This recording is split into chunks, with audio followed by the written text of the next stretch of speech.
प्यारे बच्चों नमस्कार। हम लोग हमारी पहली पाठ्य पुस्तक रीतिकालीन काव्य BA B.Ed सेकेंड ईयर की जो हिंदी साहित्य की प्रथम पाठ्य पुस्तक है उसका हम लोग अध्ययन कर रहे थे।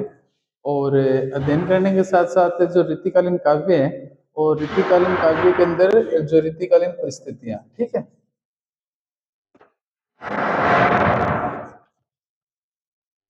रीतिकालीन परिस्थितियाँ, तो उन रीतिकालीन परिस्थितियों को हम लोग पढ़ रहे थे। और रीतिकालीन परिस्थितियों को पढ़ने के साथ साथ हम लोगों ने पढ़ा कि जिस तरह से कोई भी साहित्य साहित्य समाज का दर्पण, ठीक है, तो उस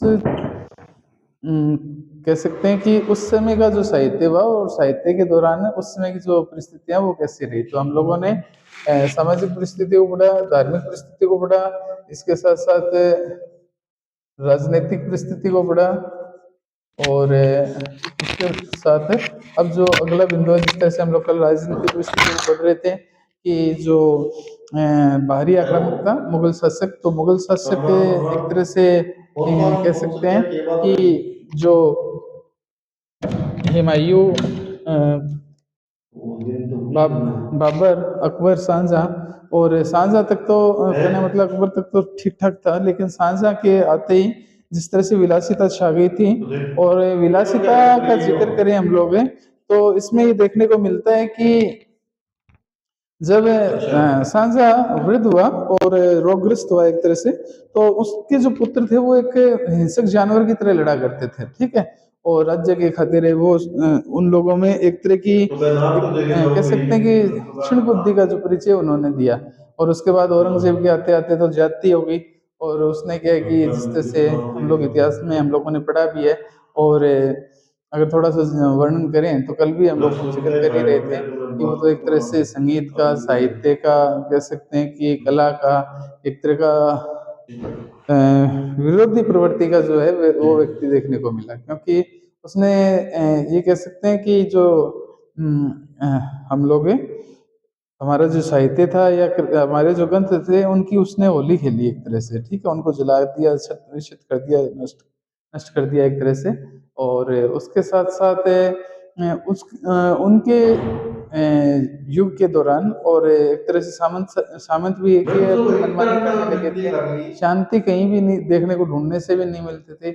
जब कह सकते हैं कि सामंत राजा स्वयं ही उस तरह से एक तरह से विलासी हो गए थे, स्त्री को एक तरह की भोग की वस्तु समझा जाने लगा था। और ये कह सकते हैं कि जिस तरह से एक इतिहासकार ने अपनी परिभाषा में एक लाइन में एक परिभाषा दी कि गिद्धों के नीडों में और उल्लू बसने लगे थे और बुलबुलों का जो स्थान है वो काकों ने ले लिया था। कहने का मतलब ये था कि एक तरह की वैश्यता, ठीक है, और एक तरह की कह सकते हैं कि अभद्रता और एक तरह की मूर्खता, ठीक है। तो वो जो चीजें वो देखने को मिली कि गिद्धों के निडों में उल्लू रहने 2 लगे सेकंड शुरू बाद में, बोलते ठीक है। तो कहने का एक मतलब ऐसे लोगों की मुझे वो शासन व्यवस्था आ गई जिससे क्या है कि समाज के लिए ठीक नहीं जी हाँ, था। मेरे ख्याल से वो उसके साथ साथ जो बेचारी साधारण जनता थी उसके साथ मनमानी जातियां की जाती थी। कह सकते हैं कि मनमाना व्यवहार किया जाता था, मनमाना कर तो वसूल करते ही करते थे। उनके जो खेत खलिहान थे उनकी कह सकते हैं कि बहू बेटियां थी, उनकी हस्मत तक एक तरह का आंच है वो उन पे आ जाता था। तो इन सब चीज़ों को लेकर के और इसमें दिखाने का प्रयास किया। इसी क्रम में कह सकते हैं कि जहाँ तक देखा जाए तो शांति तो दूर दूर तक नहीं थी। तो एक दृष्टि हम लोग इसी रीतिकालीन काव्य के अंदर साहित्यिक परिस्थितियों की, साहित्यिक परिस्थितियों का जिक्र करें तो साहित्य की परिस्थितियां भी कुछ ठीक ठाक नहीं थी। ठीक ठाक मैं इसलिए नहीं कह रहा क्योंकि माना कि यहाँ जो रीतिकालीन काव्य है उस रीतिकालीन काव्य के अंदर रीतिबद्ध, रीति सिद्ध और रीति मुक्त तीन प्रकार के कवि रहे। लेकिन ये जो कवि थे वो दरबारी कवि थे, ठीक है। और दरबारी कवि होने के साथ साथ इनमें भी एक तरह की जैसे मैंने आपको बताया ना कि आचार्यता की जो होड़ है वो बनी हुई थी। अपने आप को श्रेष्ठ साबित करने के लिए ये लोग एक तरह का कह सकते हैं कि चाहे भाव पक्ष रहो चाहे कला पक्ष रहो, तो उसमें क्या है कि एक तरह से अपने आप को थोड़ा सा श्रेष्ठ दिखाने के लिए, ठीक है। और अपने ही राजा के गुणशील स्वभाव की प्रशंसा किया करते थे। उनको भी बहुत ज्यादा बढ़ा चढ़ा करके एक तरह से देखा जाए तो रीतिकाल को हम लोग अलंकृत काल कहते हैं। एक तरह से अतिशयोक्ति कर दी थी अपन ने, जो भी अलंकार का उदाहरण लेना तो अपने राजाओं की भोग विलासिता को लेकर के, और इनमें ये देखने को मिला। हालांकि श्रृंगार की भी जो रचनाएं हैं वो भी इनकी काव्य रचनाओं में देखने को मिली। थोड़ा सा और दृष्टि डालते हैं इसके ऊपर, तो इन साहित्यिक परिस्थितियों में कहते हैं कि इस युग में राजाओं, सामंतों और नवाबों के विलासी और कला प्रिय होने के कारण कवियों का महत्व बढ़ गया। अब उन्होंने बताया कि इसमें कवियों का महत्व इसलिए बढ़ गया, जैसे मैंने आपको पहले भी बताया, एक बार दोबारा जिक्र करें तो जो केशवदास जी ने जो रामचंद्रिका की रचना की, अपने कह सकते हैं कि अपने जो शासक थे उनकी जो प्रशंसा की, तो उनको 21 गांव की जागीर दे दी। 21 गांव की जागीर का मतलब ये था कि 21 गांव का जो जितना भी जो कर लगान वगैरह या उनका, तो एक तरह से कह सकते हैं कि उसके ऊपर जो शासन है वो उन कवि का था। तो ये जो कवि थे वो कवि कुछ इसी प्रकार की रचना किया करते थे, और ये अधिकांश जो कवि हैं इस युग के अंदर राजाओं और सामंतों के जो अ, नवाबों के विलास और कला प्रिय होने के कारण कवियों का महत्व और ज्यादा बढ़ता चला गया। कवियों को राज दरबार में संरक्षण मिला। अब क्या है कि उनको एक स्थान मिला, देखने को मिला। देखें तो एक दृष्टि डालें तो आदिकाल के अंदर जो कवि थे ना, वो आदिकाल वाले जो कवि थे वो अपने आप में एक तरह के कवि तो थे ही थे, एक कुशल योद्धा भी हुआ करते थे वो लोग, ठीक है। एक कुशल योद्धा भी हुआ करते थे, और कुशल योद्धा होने के साथ साथ और वो लोग उन युद्धों के अंदर जाया भी करते थे, और उनका जो है वो सजीव वर्णन है वो किया करते थे, ठीक है। हालांकि जरूर उसमें भी कुछ कल्पना के सहारे, कुछ अपने राजा के गुणशील स्वभाव की प्रशंसा होती थी, किंतु यहाँ तो देखा जाए तो इन राज दरबारों के अंदर उनको संरक्षण मिला। जिस तरह से उदाहरण देखें तो प्रेम के पीर के कवि के रूप में घनानंद, और घनानंद सुजान नामक जो नर्तिका है उनका, उनसे उनका जो प्रेम प्रसंग है, राजा की तरफ पीट करके बैठना, उनकी तरफ मुख करके बैठना, तो ये जो चीजें थी वो कह सकते हैं कि कवियों को इसी विलासिता के कारण देखने को मिली। क्योंकि उसके साथ साथ बहुत सारे कवि देखने को मिले, बिहारी हैं, कुछ अन्य हैं, तो इन सब कवियों की खातिर कहा जाता है कि इन कवियों का महत्व तो बढ़ा ही बढ़ा, उसके साथ साथ राज दरबार में संरक्षण भी मिला। प्रत्येक दरबार में एक दो प्रसिद्ध कवि अवश्य रखे जाते थे। अब उन्होंने बताया कि माना कि ये अपने आप में एक तरह से कला का समय था, किंतु उसमें वो कहते हैं कि इस तरह से प्रत्येक दरबार के अंदर जो एक दो प्रसिद्ध कवि उनको अवश्य रखा जाता था, जो राजाओं के गीतों की प्रशंसा जो राजाओं के गीतों की प्रशंसा के गीतों के साथ साथ उनकी श्रृंगार भावना को संतुष्ट किया करते थे। अब कहने का मतलब क्या है कि जो राजा ने वेशभूषा धारण कर रखी है, राजा का जो अपना व्यक्तित्व है, या कह सकते हैं कि वो किस तरह से एक तरह का भाव रखने वाला है, तो उस चीज को लेकर के ये लोग उस श्रृंगार भाव को लेकर के अपने गीतों के माध्यम से उनकी प्रशंसा किया करते थे, ठीक है। और संतुष्ट किया करते थे कि आप इस तरह से कुशल योद्धा हैं, आपका ऐसा वर्चस्व है, आपका ऐसा व्यक्तित्व है, आपने ऐसी वेशभूषा धारण कर रखी है, आप साक्षात एक तरह से अवतारी पुरुष के रूप में दिखाई दे रहे हैं। तो कहने का मतलब उनको बहुत ज्यादा बढ़ा चढ़ा करके अतिशयोक्तिपूर्ण कह सकते हैं कि ये भाव है वो देखने को मिला। इसी से इस काल में साहित्य को पनपने का पूर्ण अवसर मिला। अब उन्होंने बताया कि यही एक कारण रहा कि उस एक कारण के चलते साहित्य को एक अवसर मिला पूर्ण रूप से पनपने का। मतलब क्या है कि उसने अपना एक तरह से पैर है वो पसार लिए थे, ठीक है। कह सकते हैं कि बस इस विलासिता को लेकर के, और इस विलासिता को ही अपना जो एक तरह का वर्ण विषय है, उस वर्ण विषय बना करके और अपनी काव्य की जो रचना है वो देखने को मिल रही है, ठीक है। आगे वो कहते हैं इनकी कविता में विलासपूर्ण जीवन, मैंने जैसा आपको बताया कि इनकी जो कविताएं थी उन कविताओं के अंदर विलासपूर्ण जीवन, वो जिस तरह से अपने शौक पूरे कर रहे थे, और जिस तरह से कह सकते हैं कि विलासितापूर्ण जीवन यापन कर रहे थे, तो उस विलासितापूर्ण जीवन की जो झलक है वो इसमें देखने को मिल रही है। इसके साथ साथ कहते हैं कि अलंकारों का आधिक्य का मतलब था कि अलंकारों के माध्यम से, और वो अपनी काव्य रचना कर रहे थे, उसको काफी बढ़ा चढ़ा करके प्रस्तुत कर रहे थे। चमत्कार का प्रदर्शन अवश्य मिला। अब उसने, जैसे मैं आपको बताऊं कि हम लोग जिस तरह से श्लेष अलंकार को पढ़ते हैं, ठीक है, श्लेष अलंकार, तो श्लेष अलंकार के अंदर है जिस तरह से ये मान के चलो कि एक ही शब्द, और एक ही शब्द का एक से अनेक अर्थ निकले, और अनेक अर्थ निकलने के साथ साथ अर्थ भी क्या है कि चमत्कार, चमत्कारिक ढंग से, ठीक है। तो जिस तरह से पानी गए ना उभरे, मोती मानस चून, बलिहारी नरकूप, नृपकूप की गुणविन बूंद न देई, तो किन, क्या है कि इन पंक्तियों के अंदर कहाँ कौन सा और किस तरह से किसके लिए, कभी रस्सी के लिए, कभी राजा के लिए, कभी कूप के लिए, ठीक है। तो कह सकते हैं कि इनका अर्थ किस प्रकार से निकाले, तो ये जो चीजें हैं वो उसमें देखने को लिए जब हम अलंकारों को पढ़ेंगे। हालांकि ये जो अलंकार है वो आपका शब्द अलंकार के अंतर्गत आता है। जैसे उससे पहले वाला है जो कह सकते हैं कि अ, अनुप्रास यमक है, यमक में एक जैसे दो शब्द हो गए, कनक कनक कितने दो गुनी मादकता दिखाए, जो खाए सो हो रहा है, जो पाए सो हो रहा है, ठीक है। या फिर एक वर्ण हो गया। तो कहने मतलब ये था कि चमत्कार का जो प्रदर्शन है वो अवश्य उसमें देखने को मिला। इनकी कविता में इनकी कविता में विलासपूर्ण जीवन है जो है वो देखने को मिलता है। और उसके साथ साथ कह सकते हैं कि वहाँ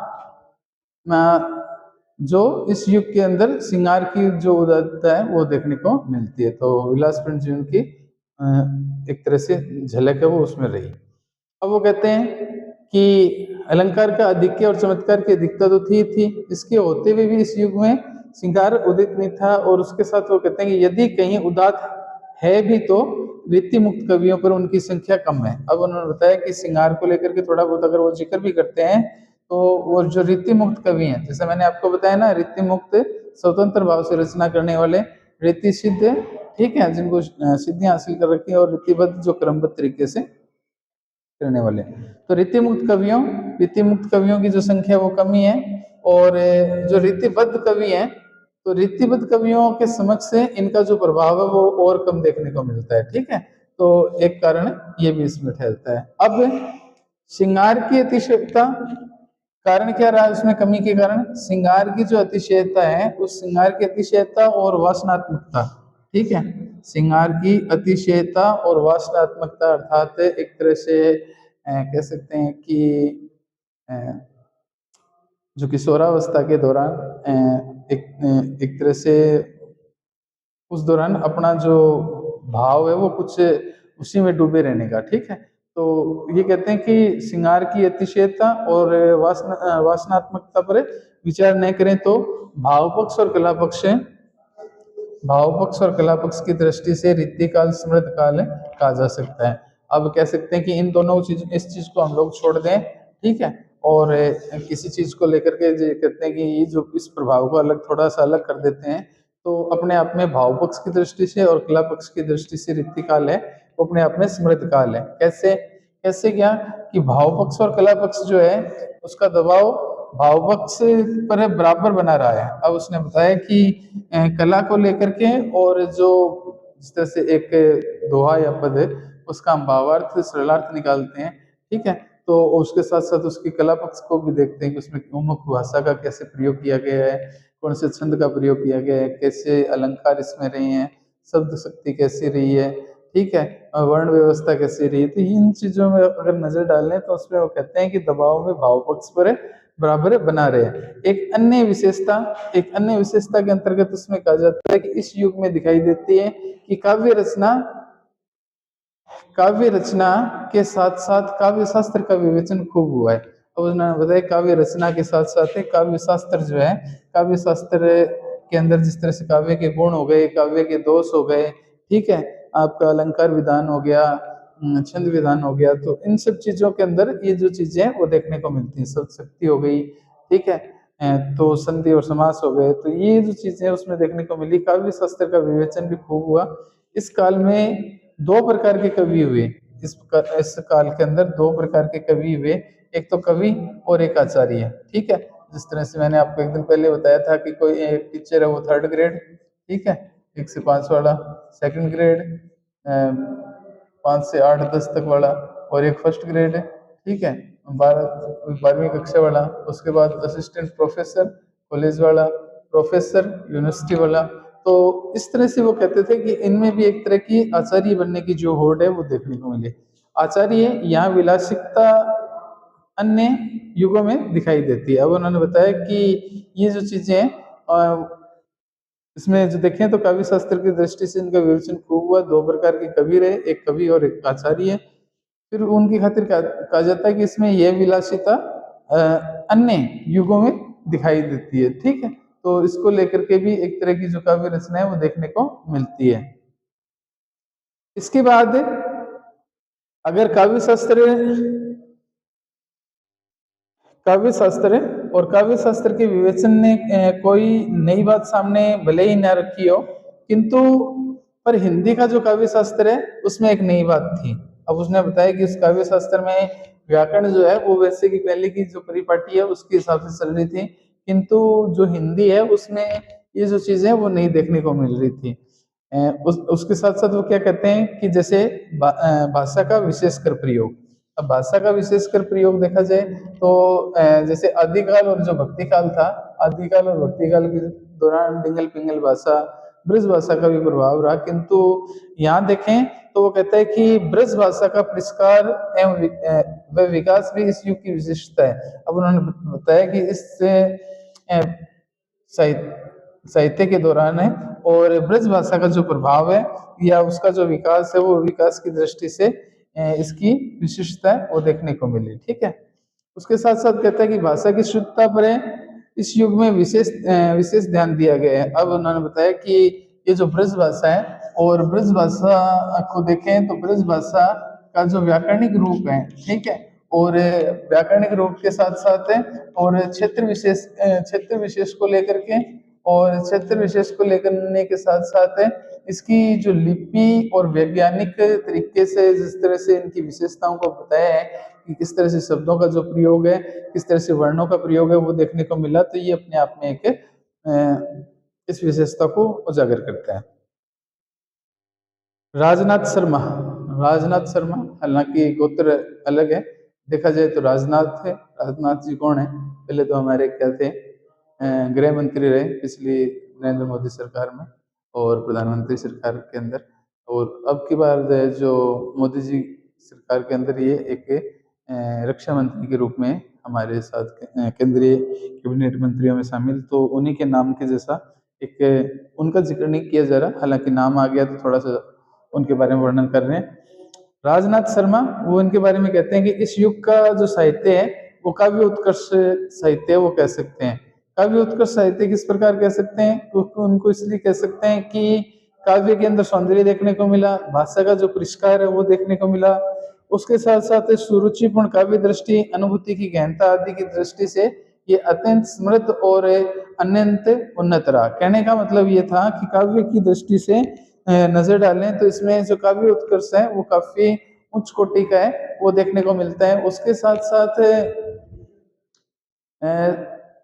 परिष्कार परिभाषित करते हैं सुरुचिपूर्ण, अर्थात लोग उसको रुचि लेकर के पढ़ते हैं और काव्य दृष्टि की अनुभूति की गहनता आदि की दृष्टि से अत्यंत समृद्ध और उन्नत रहा। उसके साथ साथ ये कहते हैं कि रीतिकाल के संबंध में एक धारणा भी बनी हुई है और धारणा बना दी गई है, बनी भी नहीं है, धारणा बना दी गई है कि ये काव्य कुत्सित श्रृंगार परक है। ठीक है, कुत्सित श्रृंगार परक का मतलब है कि श्रृंगार है उसको थोड़ा सा कम, इसलिए पाठक पूर्व आग्रह की दृष्टि से इस काव्य को पढ़ाता है या पढ़ता है। उसके साथ साथ वो कहता है कि इसका जैसा समुचित मूल्यांकन होना चाहिए था वैसा नहीं हो उसका। अब जैसे कि क्योंकि इसको जिस दृष्टि से पढ़ना चाहिए था ना या देखना चाहिए था तो उस दृष्टि से ये जो चीजें वो सामने नहीं आई। जबकि देखें तो इसको लोग सोचते हैं कि हम लोग साहित्य में रीतिकाल को पढ़ेंगे तो हमें कुछ ऐसी मन स्थिति या कह सकते हैं कि हमारी जो इंद्रियां और इंद्रियों में कुछ इस तरह का जो संवेग है वो स्वतः ही उत्पन्न होना शुरू हो जाएगा, क्योंकि कुछ ऐसी बातें, कुछ ऐसी लाइन, ऐसी पंक्तियां या कुछ ऐसे राजाओं के जो प्रेम प्रसंग के किस्से या विलासिता को लेकर के कह सकते हैं, अराजकता को लेकर के कह सकते हैं, या कह सकते हैं कि कामुकता को लेकर के कह सकते हैं, ठीक है। तो इन चीजों को लेकर के और एक तरह से इस तरह से इसको परिभाषित किया गया कि लोगों की नजरों में ये जो साहित्य है वो एक तरह से भोग और विलास का ही रह गया, ठीक है। तो सही दृष्टि से देखें तो पाठक के पूर्वाग्रह की दृष्टि से इस काव्य को जो पढ़ता है तो अतः जैसा समुचित मूल्यांकन इसका होना चाहिए था ना किसी चीज को लेकर के, तो वैसा इसका मूल्यांकन है वो नहीं हो सका, ठीक है। तो इसकी खातिर कहा जाता है कि ये अपने आप में साहित्यिक दृष्टि से, क्योंकि ये जो दरबारी कवि थे, एक चीज आप लोगों ने इतने से सारांश के अंदर एक चीज नोट की कि इसमें कहीं भी आप एक दृष्टि डालो तो इसमें कहीं भी जो आम जनता है, ठीक है, आम जनता, उस आम जनता का कहीं कोई जिक्र नहीं, ठीक है। एक बात, ना उनकी कोई सामाजिक परिस्थिति, ना उन जनता का कोई मन स्थिति, ना उनकी कोई विचारों की आवश्यकता, ना उन आवश्यकताओं की कोई पूर्ति, ठीक है। सिर्फ एक तरह से शोषण ही शोषण, क्योंकि दो प्रकार के व्यक्ति मिले, एक शोषित और एक शोषक, ठीक है। तो यहाँ क्योंकि खुद के जो सामंत थे वही एक तरह से ज्यादती किया करते थे, तो ये देखने को मिला कि उसमें जो चीजें कवि को जो चीजें दर्शानी चाहिए थी तो वो तो दर्शा ही नहीं रहा था, जबकि राजाओं के गीतों की प्रशंसा है वो कर रहा था, या फिर उनकी श्रृंगार भावनाओं को वर्णन कर रहा था। राज दरबार में उनको एक तरह से संरक्षण मिल गया था, ठीक है। मतलब अपनी अपनी सेकने का काम कर रहे थे, दूसरों से या समाज से उनको कोई लेना देना नहीं था। तो इस दृष्टि से देखें तो ये जो साहित्य है, हालांकि कला पक्ष और भाव पक्ष की दृष्टि से देखें तो ठीक है, इसमें विशेषताएं देखने को मिलती हैं। इन कवियों में अपने आप को आचार्य बनाने की जो होड़ है वो देखने को मिली। कारण क्या था कि जब हम उनके नाम के आगे जो एक पद का नाम लग जाएगा तो उनको क्या कि राज दरबार के अंदर स्थान प्राप्त हो जाएगा, ठीक है। और राज दरबार में स्थान प्राप्त हो जाएगा तो जिस तरह से केशवदास को कह सकते हैं कि अपनी रचना के बदले 21 गांव की जागीर मिली, बिहारी जी को भी एक दोहे के माध्यम से, बिहारी जी का जो दोहा है ना, बिहारी के दोहे जो नाविक के तीर देखने में छोटे लगे घाव करे गंभीर, ठीक है। बिहारी सच्चाई के अंदर सच्चाई को लेकर के जो मुद्राएं असरफियां दी गई, उसके साथ साथ जो गणानंद जैसे जो कवि थे उन कवियों को भी एक तरह से राज दरबार में स्थान मिला। तो इन सब चीजों को लेकर के देखें तो इसका मूल्यांकन करें तो जैसा मूल्यांकन होना चाहिए था ना वैसा मूल्यांकन है उसमें देखने को नहीं मिल रहा। अब अगला जो बिंदु है वो आश्रयदाताओं की प्रशंसा। आश्रयदाताओं की प्रशंसा के अंदर देखें तो एक जो अलग अलग राजाओं के दरबारी कवि रहे तो उन राजाओं के दरबारी कवि कह सकते हैं कि उन्होंने अपने ही जो शासक हैं उनके गुणशील स्वभाव की प्रशंसा की। कुछ एक विद्वान हैं, उन विद्वानों ने उनको लेकर के जिस तरह से पद्माकर जी हैं उन्होंने जगत विनोद को लेकर के लिखा, या कह सकते हैं कि जो बिहारी जी हैं, बिहारी जी ने जो जयपुर के जो नरेश जयसिंह जी हैं उनके बारे में लिखा, या कह सकते हैं कि जो चिंतामणि हैं उन्होंने सूर्यवंशी एक राजा हैं मकरंद शाह, तो उनके बारे में लिखा। जो कवि देव हैं उन्होंने कह सकते हैं कि जो देव हैं उनकी खातिर कहा जाता है कि उन्होंने आजम शाह के बारे में लिखा। भवानी दत्त वैश्य गोत्र है उनका एक तरह से, तो उनकी खातिर बताया जाता है कि उन्होंने कुशल सिंह भोगी के खातिर लिखा। या जो केशव दास जी हैं तो उन्होंने ओरछा नरेशिंद्र सिंह जी के लिए लिखा। तो इस तरह से ये जो कवि थे उन कवियों ने अलग अलग राजाओं की प्रशंसा की। या कह सकते हैं कि जैसे भिखारी दास जी हैं तो उन्होंने प्रतापगढ़ के जो हिंदूपति सिंह थे, और गणानंद है तो गणानंद ने मोहम्मद शाह की खातिर मोहम्मद शाह रंगीले के आश्रय में रह करके और अपनी रचनाएं की। तो कई कवियों ने अपने आश्रयदाताओं की प्रशंसा करते हुए काव्य ग्रंथ लिखे। और केशवकृत जहांगीर जस चंद्रिका जो रचना है, और देवकृत भवानी विलास है, पद्माकर जी द्वारा रचित रचनाएं जिसका नाम जगत विनोद, और भूषण जी कह सकते हैं कि हमारे वीर रस के कवि, और उन्होंने जो छत्रपति शिवाजी और बुंदेला नरेश को लेकर के छत्रसाल जो कह सकते हैं कि दशक का वर्णन किया, तो वो अपने आप में बड़ा ही उत्कृष्ट और उच्च कोटि का। तो इसके बाद जो अपना बिंदु है वो गद्य साहित्य का निर्माण, तो उसका जो अध्ययन है वो हम लोग कल कर लेंगे, ठीक है।